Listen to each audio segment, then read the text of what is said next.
Hello friends, आप सभी का स्वागत है हमारे YouTube channel my study class में। जैसा कि साथियों महिला बाल विकास जीके की तैयारी चल रही है, जिसमें हम आप लोगों के लिए मॉडल टेस्ट पेपर ला रहे हैं। ये उसका जो है 10वां पार्ट है।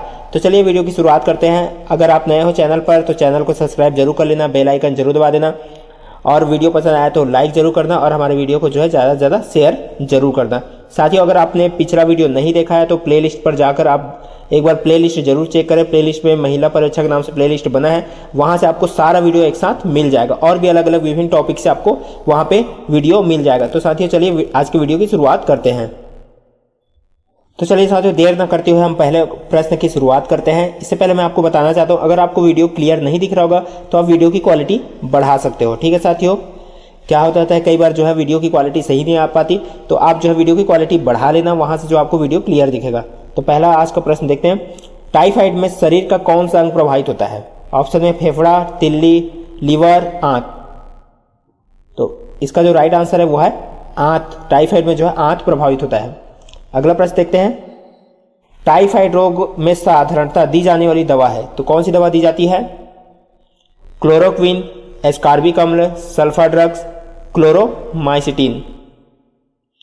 तो इसका जो राइट आंसर हो जाएगा वो है क्लोरोमाइसिटिन।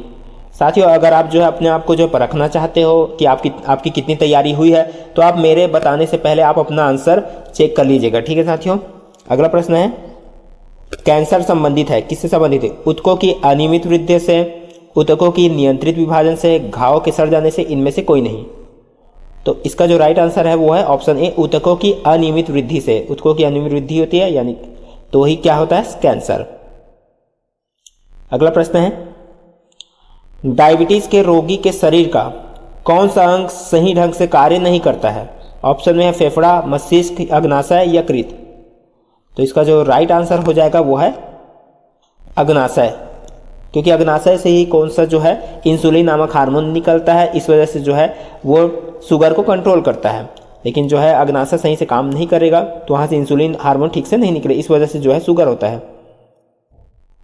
अगला प्रश्न देखते हैं। उच्च रक्तचाप हाइपरटेंशन वाले रोगियों की रक्त वाहिनियों में एक पदार्थ जमा हो जाता है जिससे वे सक्रिय हो जाती है। यह पदार्थ क्या कहलाता है? ऑप्शन में है कोलेस्ट्रॉल, पोटेशियम, कैल्शियम, लोहा। तो इसका जो राइट आंसर है वो है कोलेस्ट्रॉल जमा हो जाता है। अगला प्रश्न देखते हैं। निम्नलिखित में से कौन सा रोग पागल कुत्ते के काटने से होता है? ऑप्शन में एनीमिया, हैजा, बेरीबेरी, रेबीज। तो इसका जो राइट आंसर है वो है रेबीज। चलिए अगला प्रश्न देखते हैं। जिन बच्चों को सूर्य का प्रकाश नहीं मिलता है वे निम्न रोग से ग्रसित पाए जाते हैं। जिन बच्चों को जो सूर्य का प्रकाश नहीं मिल पाता वो कौन से रोग से ग्रसित होते हैं? ऑप्शन में ऑस्टियोमेलेसिया रोग से, मिक्सिडिमा रोग से, रिकेट्स रोग से, रतौंधी रोग से। तो इसका जो राइट आंसर है वो है रिकेट्स रोग से। विटामिन डी की कमी से क्या होता है? रिकेट्स। और विटामिन डी कहां से मिलता है? सूर्य के प्रकाश से। ठीक है साथियों, सूर्य के प्रकाश से क्या मिलता है? Vitamin D. अगला प्रश्न देखते हैं। यदि किसी के मसूड़ों से रुधिर आता है तो उसे अधिक मात्रा में सेवन करना चाहिए। क्या सेवन करना चाहिए? नींबू या संतरे, मूली, गाजर, सेब, अमरूद या अमरूद, केले। तो इसका जो राइट आंसर है वो है नींबू या संतरे, क्योंकि यहां से जो क्या मिलेगा? विटामिन सी मिलेगा। ठीक है साथियों, ये मसूड़ों का रोग है। अगला है। निम्नलिखित में से कौन सा युग्म सुमेलित है? कौन सा युग्म जो है यहाँ पे सही है? देखते हैं। घेंघा रोग आयोडीन की कमी से होता है, पेलाग्रा विटामिन सी की कमी से होता है, वर्णांतर रोग विटामिन ए की कमी से होता है, स्कर्वी रोग विटामिन डी की कमी से होता है। तो इसमें से कौन सा जो है सुमेलित? चलिए देखते हैं इसका राइट आंसर क्या होगा। तो इसका राइट आंसर है घेंघा रोग आयोडीन की कमी। घेंघा रोग किसकी कमी से होता है? आयोडीन की कमी से। चलिए अगला प्रश्न देखते हैं। बच्चों में जो है क्रिटिनिज्म रोग किसकी कमी से होता है? ऑप्शन में रेटिनॉल की कमी से, थायमिन की कमी से, कैल्सीफेरॉल की कमी से या थायरॉक्सिन की कमी से। यहाँ पे जितना भी ऑप्शन दिया गया साथियों, ये सब चीज क्या है? जितने भी विटामिन है ए बी सी डी, उनके सभी के जो है ये रासायनिक नाम है। तो ठीक है साथियों, आपको विटामिन का रासायनिक नाम भी याद रखना है, क्योंकि रासायनिक नाम भी यहाँ पे ऑप्शन में दे सकते हैं। तो यहाँ पे देख सकते हैं इसका जो राइट ऑप्शन है वह है थायरॉक्सिन की कमी से। ठीक है साथियों, तो यहाँ पे मैं आप लोगों को जो है यहाँ पे इसका नाम बता देता हूँ कि कौन कौन से विटामिन है ये। तो चलिए क्रमवार देख लेते हैं। तो ये जो रेटिनाल है वे विटामिन ए का नाम है, ठीक है साथियों। थायमिन इसको विटामिन B1 बोलते हैं। कैल्सीफेरॉल विटामिन डी है, ठीक है साथियों, आपको याद ध्यान रखना है। और जो थायरॉक्सिन है ये एक थायराइड ग्रंथि से निकलने वाला हार्मोन है, ठीक है साथियों, ये एक हार्मोन है। तो आपको याद हो गया ये यहाँ से, तो इस तरह से आपको याद रखना है। और इस प्रश्न का जो आंसर क्या हो जाएगा, आंसर डी। चलिए अगला प्रश्न देखते हैं। पायरिया, पायरिया किस अंग की बीमारी है? ऑप्शन है मसूड़ों की, आंत की, हृदय की या दांतों की। तो पायरिया किसकी बीमारी है? दांतों की बीमारी है। दांतों की जो बदबू आना वो पायरिया का निशानी है। अगला है BCG का टीका नवजात शिशु को कितने दिनों के भीतर लगाया जाता है? ऑप्शन में है जन्म के तुरंत बाद, 48 घंटों के भीतर, 6 माह के भीतर, 6 हफ्ते के भीतर। तो इसका जो राइट आंसर हो जाएगा वह है जन्म के तुरंत बाद। चलिए अगला प्रश्न देखते हैं। विटामिन B9 यानी कि फॉलिक एसिड पाया जाता है किसमें? सब्जी में, ब्रेक में, लीवर में या उपरोक्त सभी में। ब्रेक यानी कि ब्रेड में बोला जा रहा है। तो चलिए देख लेते हैं यहाँ पे 73D यानी कि सभी में पाया जाता है। ऑप्शन डी ये सभी में पाया जाता है। अगला देखते हैं। माँ का दूध शिशु के लिए लाभदायक क्यों होता है? तो इसका जो ऑप्शन है यह स्वादिष्ट होता है, इसमें एंटीबॉडी होती है, इसमें लोहा पाया जाता है, इसमें कैल्शियम पाया जाता है। तो इसका जो राइट आंसर हो जाएगा वो है ऑप्शन बी, इसमें एंटीबॉडी होता है। अगला प्रश्न है। मानव शरीर को इंफेक्शनों से बचाने का कार्य निम्नलिखित में से कौन करता है? रक्त मज्जा, लाल रक्त कोशिकाएं, श्वेत रक्त कणिकाएं कोशिकाएं या प्लाज्मा। तो इसका जो राइट आंसर है श्वेत रक्त कोशिकाएं। ये जो है इंफेक्शन से बचाता है, जिसको WBC यानी कि व्हाइट ब्लड सेल्स भी बोला जाता है। लाल रक्त कोशिकाओं को RBC बोला जाता है, यानी कि रेड ब्लड सेल्स होता है। तो जो व्हाइट ब्लड सेल्स होता है वो क्या होता है? प्रतिरक्षा तंत्र बनाता है, यानी हमको इंफेक्शन से बचाता है।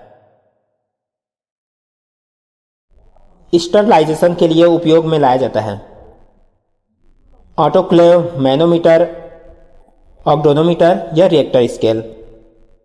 तो इसका जो राइट आंसर है वो है ऑप्शन ए, ऑटोक्लेव। स्टरलाइजेशन के क्या लाया जाता है? ऑटोक्लेव उपयोग में लाया जाता है। अगला प्रश्न है। रक्त में एंटीबॉडी तथा एंटीजन के अध्ययन को क्या कहा जाता है? ऑप्शन है हिस्टोलॉजी, क्रायोलॉजी, सीरोलॉजी, गायनोकोलॉजी। तो इसका जो राइट आंसर है वो क्या है? सीरोलॉजी। अगला प्रश्न है। विश्व स्वास्थ्य संगठन WHO का मुख्यालय कहां पर स्थित है? न्यूयॉर्क में, पेरिस में, जेनेवा में, लंदन में। तो कहां पे है? जेनेवा में है। अगला प्रश्न है। खुजली का रोग स्कैबीज निम्नलिखित में से किससे होता है? जीवाणु से, कवक से, प्रोटोजोआ से, इनमें से कोई नहीं। तो इसका जो राइट आंसर है वो है किससे? कवक से होता है। अगला प्रश्न है। एक नदी में जल प्रदूषण किसकी घुलित मात्रा से मापा जाता है? ऑप्शन में नाइट्रोजन, ओजोन, क्लोरीन, ऑक्सीजन। तो इसका जो राइट आंसर है ऑक्सीजन।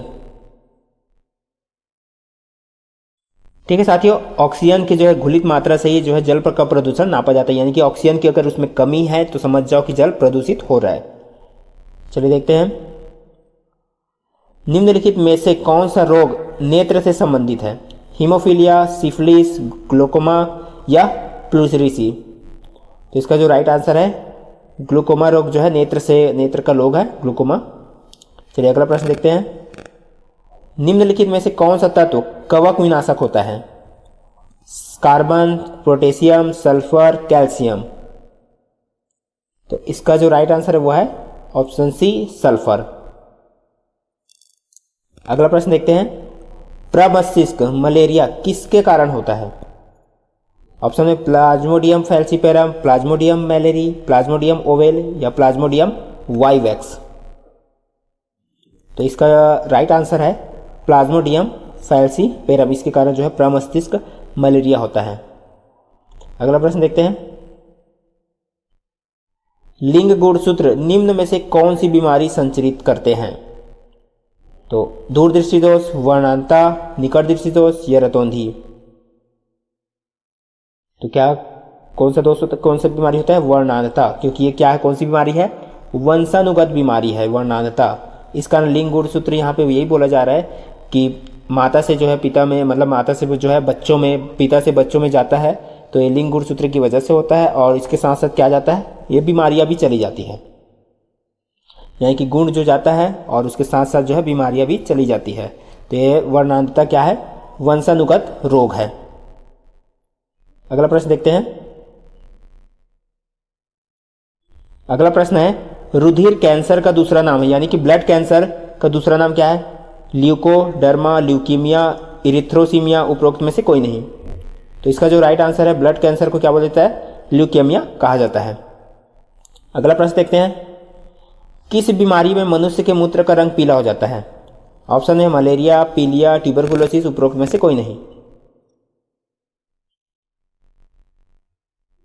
तो इसका जो राइट आंसर है वो है ऑप्शन बी, पीलिया में। पीलिया में शरीर के अंग जो है पीले पड़ने लग जाते हैं। अगला देखते हैं, ट्रिपल एंटीजन किसके खिलाफ प्रतिरोधक क्षमता बढ़ाता है? ऑप्शन में है कुकुर खांसी, टाइफाइड, चेचक, पोलियो। तो इसका जो राइट आंसर है वो है कुकुर खांसी। चलिए अगला प्रश्न देखते हैं, प्लेग के उपचार में प्रयोग की जाने वाली दवाई निम्नलिखित में से कौन सी है? यहां पे प्लेग का उपचार में बताया जा रहा है, टेट्रासाइक्लिन, कुनैन, स्ट्रेप्टोमाइसिन, पेनिसिलिन। तो इसका जो राइट आंसर हो जाएगा वो है टेट्रासाइक्लिन, प्लेग के लिए दिया जाता है यहाँ पे। अगला प्रश्न देख लेते हैं, प्रोटीन की कमी से निम्नलिखित में से कौन सा रोग होता है? क्वाशियोरकर, रतौंधी, घेंघा, पोलियो।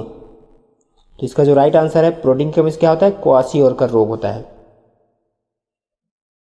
चलिए अगला प्रश्न देखते हैं और आज का आखिरी प्रश्न देखते हैं, बीसीजी के टीके से किस रोग के खिलाफ प्रतिरोधी क्षमता विकसित होती है?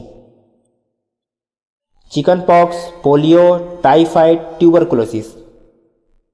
तो इसका जो राइट आंसर है वो है ट्यूबरकुलोसिस, यानी कि टीबी, क्षय, तपेदिक, यक्ष्मा, ये सब टीबी के नाम हैं। तो बीसीजी का टीका जो है टीबी के लिए लगाया जाता है। तो ये था दोस्तों आज का हमारा जो है महत्वपूर्ण प्रश्न मॉडल टेस्ट पेपर 10 का। तो आज के वीडियो को देखने के लिए साथियों बहुत बहुत धन्यवाद। अगर आपने इस चैनल को सब्सक्राइब नहीं किया तो सब्सक्राइब कर लीजिए, वीडियो पसंद आए तो लाइक ज़रूर कर देना और हमारे वीडियो को जो है ज़्यादा से ज़्यादा शेयर जरूर कर देना ताकि बाकी लोग भी इसको लाभ उठा सके। तो मिलते हैं इसी तरह और अगले वीडियो के साथ।